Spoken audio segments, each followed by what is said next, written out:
Hello friends, कैसे हैं आप। और मैं हूं आपकी दोस्त रुकैया और ये है मेरा यूट्यूब चैनल रुकैया कुरैशी।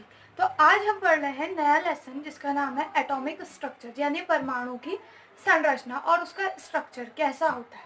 ठीक है, एक कॉन्सेप्ट मेरा छूटा है जो मैं इसमें कवर करूंगी। ठीक है, मोल संकल्पना यानी मोल का कॉन्सेप्ट। ठीक है, तो आज हम अपना नया लेसन शुरू कर रहे हैं। उससे पहले आप उसको लाइक कीजिए, सब्सक्राइब कीजिए और शेयर करना ना भूलिए।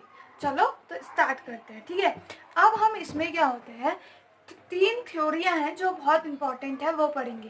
पहला कौन होता है, डाल्टन।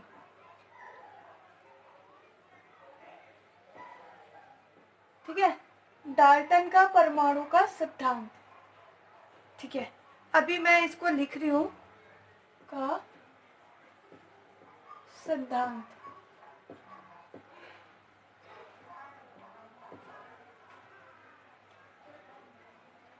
ठीक है दोस्तों, अब डाल्टन ने क्या कहा। डाल्टन ने कहा कि जो परमाणु है वो क्या होता है, एक अविभाज्य कण है, मतलब जिसको तोड़ा ही नहीं जा सकता। तोड़ेंगे तोड़ेंगे तोड़ेंगे पर एक पॉइंट ऐसा आएगा कि क्या कहता है, उसके बाद वो विभाज्य ही नहीं होगा। पर हमें पता है कि हमारा परमाणु किसमें टूटता है, इलेक्ट्रॉन प्रोटॉन। मैं सिंबल बता रही हूँ, E for electron, P for proton and neutron में। ठीक है, इसको हम क्या कहते हैं, सब एटॉम। ठीक है, आइटम से छोटा। तो इसमें ये क्या होता है, हमारा परमाणु विभाजित हो जाता है, इलेक्ट्रॉन प्रोटॉन और न्यूट्रॉन।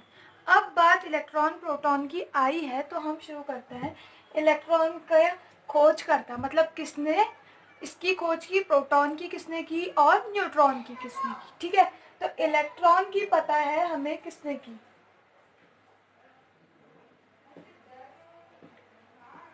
ट्रॉन। ठीक है, इलेक्ट्रॉन अभी लिख रही हूँ, प्रोटॉन। प्रोटॉन जो होता है हमेशा क्या होता है, धनावेशित होता है। इलेक्ट्रॉन क्या होता है हमारा, ऋणावेशित होता है। और न्यूट्रॉन जो होता है हमारा, वो क्या होता है, उदासीन होता है। ये मैंने पहले कॉन्सेप्ट में आपको बता दिया था, न्यूट्रॉन। ठीक है, अब क्या कहता है कि जो हमारा इलेक्ट्रॉन है इसकी खोज की है जे जे टॉमसन ने। टॉमसन।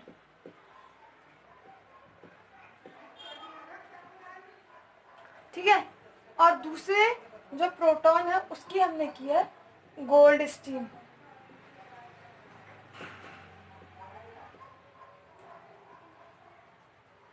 और तीसरा है हमारा, उसकी हमने की है James Chadwick.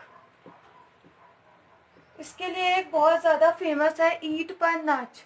E for electron Thomson. ठीक है, प्रोटॉन गोल्डस्टीन और नाच यानी न्यूट्रॉन क्या है हमारा, चैडविक।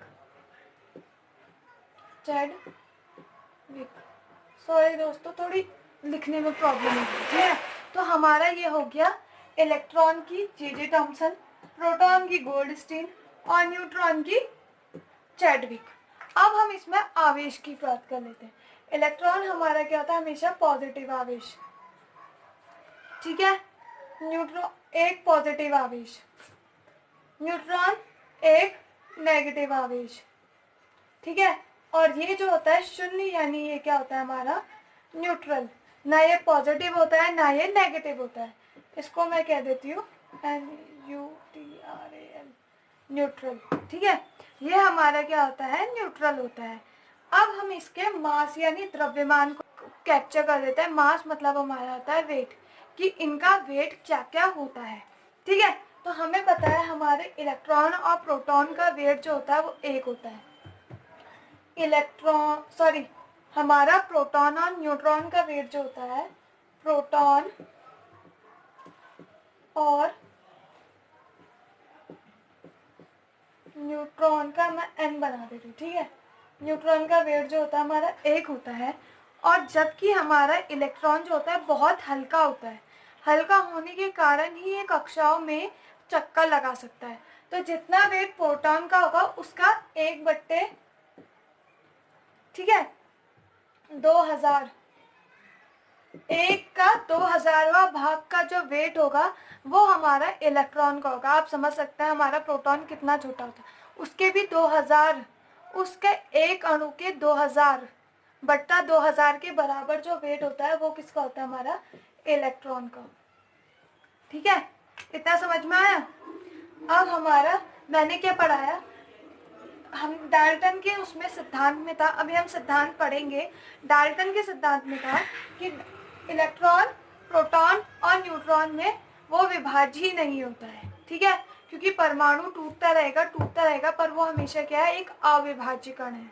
ठीक है, अविभाज्य कण है मतलब वो टूटता नहीं है इलेक्ट्रॉन न्यूट्रॉन में। ठीक है, पर हमें बाद में पता चल गया ठीक है टूट जाता है। और उसके बाद हमने देखा इलेक्ट्रॉन की खोज किसने की? खोज करता जे टॉमसन। ठीक है, उसके बाद हमने देखा प्रोटॉन, प्रोटॉन की गोल्डस्टीन, देन न्यूट्रॉन की क्या हो गया? हमारी चैडविक। ठीक है, इन पे क्या आवेश होता है? 1 पॉजिटिव चार्ज इलेक्ट्रॉन पे, सॉरी न्यूट्रॉन पे, 1 नेगेटिव चार्ज इलेक्ट्रॉन पे, और न्यूट्रल चार्ज जो होता है हमारा वो क्या होता है? हमारा न्यूट्रॉन पे होता है। ठीक है, और प्रोटॉन और न्यूट्रॉन का वेट जो होता है हमारा एक होता है, और उसका एक का 2000 के बट्टे 2000 के बराबर जो वेट होता है वो किसका होता है? इलेक्ट्रॉन का, क्योंकि वो बहुत ज़्यादा क्या होती है? हल्की होती है। तो अब हम इसके सिद्धांतों की ओर जाते हैं। ठीक है, जाना है मुझे आप नीचे कमेंट सेशन में कमेंट करके बता सकते हैं। ठीक है, आई होप मैं आपको समझा पा रही हूँ, तो ज़्यादा से ज़्यादा शेयर कीजिएगा इसे। अब क्या है, आपने सबने तरबूज तो देखा ही होगा, आजकल वैसे भी गर्मी का सीजन है, तरबूज बहुत आए हुए हैं। ठीक है, तो वैसे ही टॉमसन ने इसे तरबूज का मॉडल भी कहा जाता है, इस मॉडल को, यानी वाटरमेलन मॉडल करके टॉमसन के सिद्धांत को ही उसके सिद्धांत मॉडल कर देते हैं।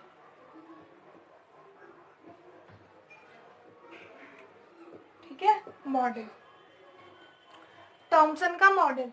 मॉडल में उसने कहा कि हमारा जो परमाणु है वो तरबूज की तरह गोल है, और वो पूरा क्या है? धनावेशित है, यानी क्या है? Positively charge. और उसमें जो इलेक्ट्रॉन है यानी नेगेटिव चार्ज है, आपने बीज देखे हैं कहाँ कहाँ ब्लैक कलर के बीज होते हैं, वैसी यहाँ पर ये क्या है? ये जो बीज है, और ये कोई मैनर में डिवाइड नहीं है, ये कहीं पर भी जैसे तरबूज के बीज होता है वैसे ये भी कहीं पर भी होता है। इसे केक का मॉडल भी कहते हैं। ठीक है, ये मान लो केक है, उसके अंदर जो भी बीज, वो जो हमारे ड्राई फ्रूट्स होता है वो यानी इलेक्ट्रॉन है।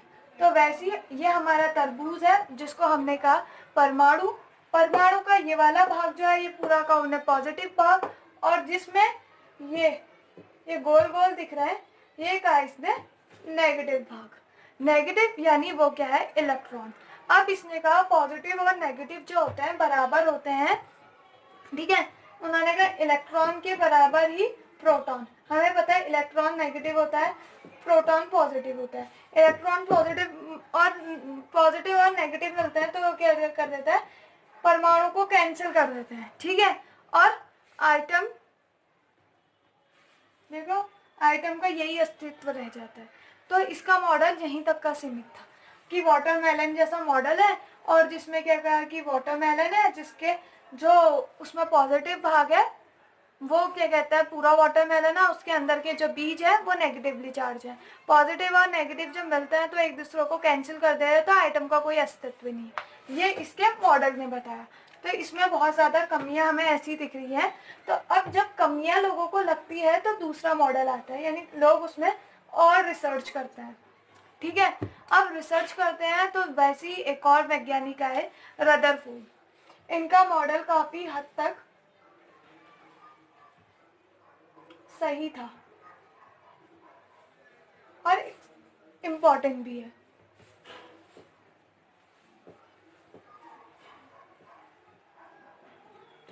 अब रदरफोर्ड ने अपना एक्सपेरिमेंट किया।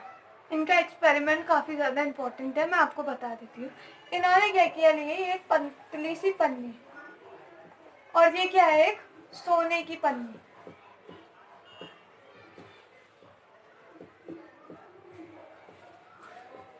सोने की पन्नी इसलिए की क्योंकि सोना हमें पता है उसको पतला पीट पीट कर जैसे आप ज्वेलरी बना सकते हैं वैसे उसकी पन्नी भी बना सकते हैं, ठीक है। तो इजीली अवेलेबल हो जाएगी इसकी पन्नी।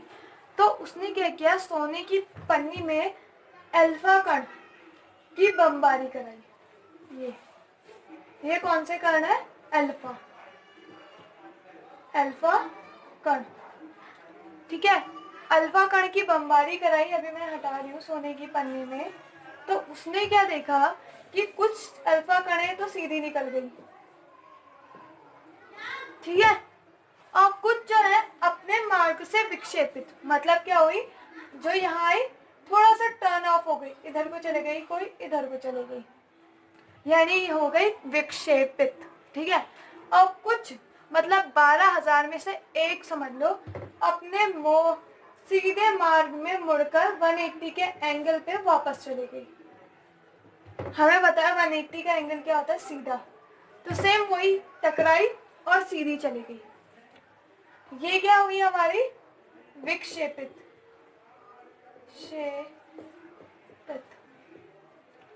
विक्षेपित यानी टर्न हो गई। ये सीधी चले गई टकरा के, और ये क्या हुई, सीधी मुड़ गई अपोजिट डायरेक्शन में, ठीक है। जब ये सीधी मुड़ी तो उन्होंने कहा ऐसा क्या है उसमें कि जो सोने की पन्नी से टकराई और वापस आ गई। जब उन्होंने ये एक्सपेरिमेंट किया तो उसके बाद उन्होंने अपना एक पेपर पब्लिश किया। तो उसमें क्या कंक्लूजन था मैं आपको बता दूं, ठीक है। उसमें यह था कि क्या कहते हैं, उसने कहा कि परमाणु का आधा भाग जो है वो खाली है।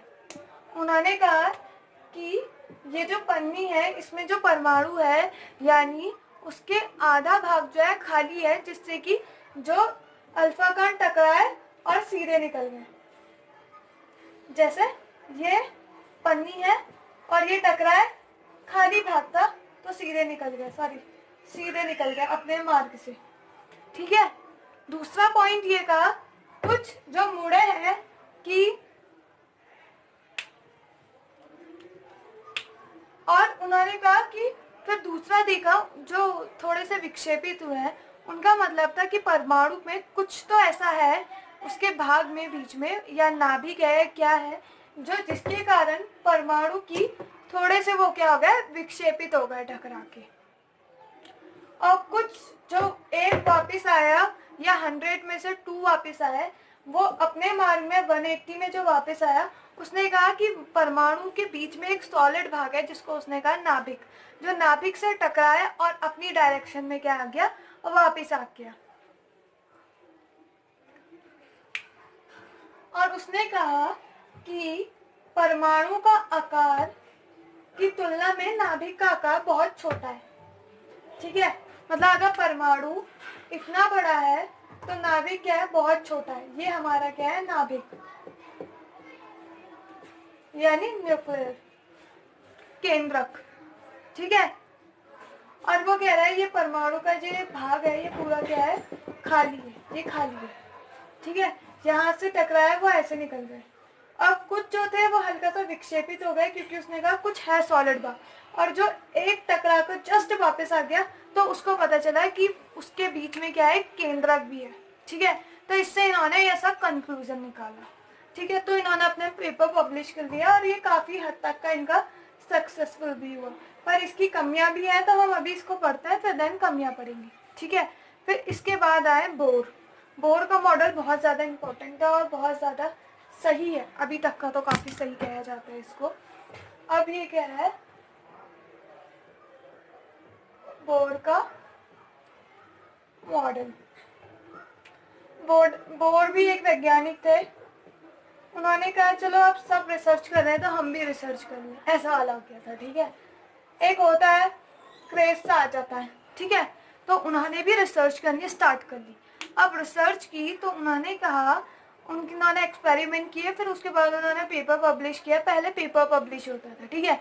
तो उन्होंने अपने जो भी पेपर में कहा, फर्स्ट पॉइंट था उसमें कि इलेक्ट्रॉन जो होते हैं चक्कर लगाते हैं वो भी निश्चित कक्षाओं में। मान लो ये हमारा क्या है, न्यूक्लियर, ये हमारा क्या है, न्यूक्लियर। मैं इसको कलरफुल कर रही हूँ। ये मेरा क्या है, न्यूक्लियर। इसके इधर कक्षाएं हैं।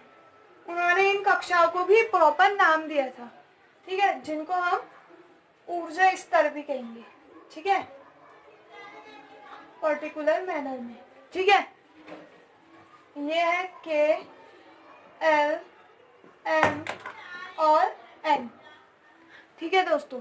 इन्होंने कहा कि इलेक्ट्रॉन जो है वो प्रॉपर कक्षाओं में चक्कर लगाते हैं, यहाँ से यहाँ की ओर, ठीक है। इसमें कौन रहता है, ये भी इलेक्ट्रॉनों की कक्षा के लिए है, तो मैं इसमें इलेक्ट्रॉन लिख दूंगी, ठीक है, चक्कर लगाते हैं। और बीच में कौन रहता है, प्रोटॉन प्लस न्यूट्रॉन, यानी धनावेश, और इलेक्ट्रॉन हमारे नेगेटिव आवेश होते हैं, ठीक है। और जब ये अपनी ही कक्षा में घूमता है तो ये अपनी ऊर्जा का विक्षेपण नहीं करते, यानी ऊर्जा का लॉस कुछ नहीं करते, ठीक है। और क्या कहते हैं, जो ये ऊर्जा का लॉस नहीं करते, जब ये, अब जैसे पर्टिकुलर बच्चे की एक क्लास होती है, 2 की क्लास, 3 की क्लास, 4 की क्लास, पर्टिकुलर सबने पढ़ी है, तो वैसे ही इनकी भी अपनी एक क्लास होती है, ठीक है। जब ये अपनी कक्षा में घूमते हैं तो ये कभी भी ऊर्जा का ह्रास नहीं करते हैं, ठीक है। और इनकी ये जो कक्षाएं होती हैं उन्हें ऊर्जा स्तर भी कहा जाता है। क्या कहता है हम इन्हें, ऊर्जा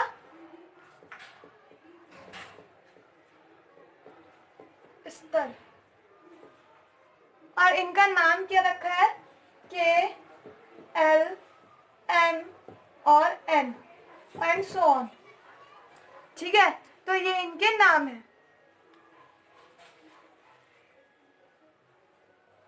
ये अब इसमें इन्होंने यही कहा कि क्या कहते हैं, इलेक्ट्रॉन जो है वो चारों ओर घूमता है और वो बीच में रहते हैं, ये घूमते हुए अपनी कक्षा का एनर्जी का ह्रास नहीं करता है अगर ये जंप ना करे, ठीक है। जब ये जंप करता है तो इसकी कंडीशन अलग आती है, या तो एनर्जी गेन करता है या फिर लूज करता है, ठीक है। और ये क्या होता है, इनकी जो कक्षा है उनको KLMN का नाम दिया। अब इन कक्षाओं का भी हम पढ़ते हैं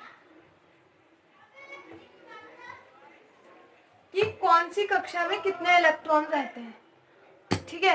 ये भी हमें पढ़ना बहुत ज्यादा क्या है, और हमें पता होना चाहिए कि बाहरी कक्षा में हमेशा इलेक्ट्रॉनों की संख्या कितनी होती है, 8। कौन सी कक्षा में, बाहरी कक्षा में। कक्षा यानी वही जिसमें वो चक्कर लगाते हैं, किस कक्षा में कितनी होनी चाहिए, 8, ठीक है दोस्तों। तो अब हमारी हेडिंग क्या होगी, विभिन्न कक्षाओं में इलेक्ट्रॉनों का विवरण, यानी डिस्ट्रीब्यूशन ऑफ इलेक्ट्रॉन, ठीक है। विभिन्न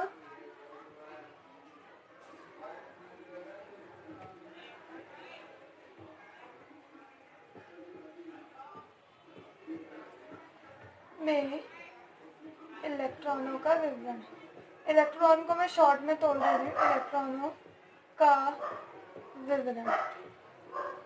इसके लिए 3 रूल होते हैं, ठीक है, और उसके अकॉर्डिंग हम इसमें क्वेश्चन भी आता है, वो भी सॉल्व कर लेंगे इजीली, ठीक है। पहले इन्होंने कहा किसी भी कक्षा में इलेक्ट्रॉनों की अधिकतम संख्या जो होती है वो क्या होती है, 2n का स्क्वायर। किसी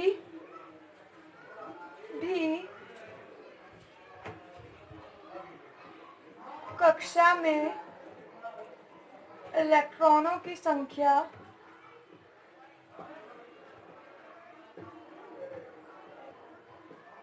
2n स्क्वायर, ठीक है, होती है।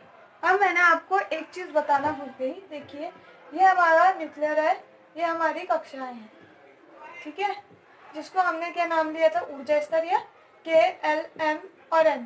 जो पहली कक्षा होती है उसमें N का मान हमेशा 1, दूसरी कक्षा में N का मान हमेशा 2, तीसरी कक्षा में N का मान हमेशा 3, चौथी में N का मान हमेशा 4। जैसी जैसी कक्षाएं बढ़ती रहती हैं उसमें N का मान बढ़ता रहता है। N बराबर 1 यानी पहली कक्षा, जो N बराबर 1 है वो यानी केंद्र के सबसे निकट है, ठीक है। K इक्वल टू क्या लगा रही हूँ मैं, N बराबर 1, KL, N बराबर 2, L, KL M, N बराबर 3, M और N बराबर 4, ऐसे, ठीक है। ये हमारी क्या हो गई, कक्षाएं। अब ये कह रहा है किसी भी कक्षा में इलेक्ट्रॉनों की संख्या जो होती है 2n का स्क्वायर होती है। अब हमें दिया है तो चलो देख भी लेते हैं। जैसे अभी मिटा दो इसे, समझ में आ गया होगा, नहीं आएगा तो अभी इसी टॉपिक को क्लियर कर देना। के को ले लेते हैं। के का हमने क्या किया, के बराबर 1 अभी बताया था पहली कक्षा है, तो 1 को यहाँ रखेंगे, के के लिए निकालना है तो 2, n का मान 1 रखेंगे, 1 का स्क्वायर। ठीक है, 2 1 का स्क्वायर हमें पता होता है, 1 का स्क्वायर 1 होता है, तो इसका आंसर क्या हो जाएगा 2। यानी पहली कक्षा में इलेक्ट्रॉनों की संख्या क्या होती है, हमेशा 2 होती है। दूसरा क्या है, एल के एल, एन बराबर क्या होता है, हम 2 रखेंगे, 2 इंटू 2 का स्क्वायर, 2 2 जा 4 होता है, और 4 इंटू 2 कितना होता है हमारा 8। यानी दूसरी कक्षा में एन की संख्या क्या होगी, यानी इलेक्ट्रॉनों की संख्या होगी 8। के एल एम, एम बराबर होता है एन बराबर 3, यानी क्या हो गया 2 इंटू 3 का स्क्वायर, 3 का स्क्वायर 3 दिया 9, 9 दूनी 18। आपने स्क्वायर तो देखे ही होंगे कि स्क्वायर मतलब होता है उतने से उतने का इंटू, यानी 3 इंटू 3, 3 3 का 9, 4 का स्क्वायर 4 इंटू 4, 4 4 का 16, ऐसे करके हम निकालते हैं स्क्वायर। ठीक है, तो वैसे ही के एल एम और एन, एन बराबर होता है एन बराबर 4, 4 के लिए हम लिखेंगे 2 इंटू 4 का स्क्वायर, 4 4 का कितना होता है 16 निकाला, 4 इंटू 4 की टेबल में 4 4 का 16 का स्क्वायर 16 हो गया, 16 इंटू 2 कितना हो गया 32। तो के में हमारे 2 आएंगे, एल में हमारे 8, एम में हमारे 18 और एन में कितना आएंगे 32। और हमारी बाहरी कक्षा में भले ही 32 आ रहा है पर आने हमारे 8 ही चाहिए या 8 से कम।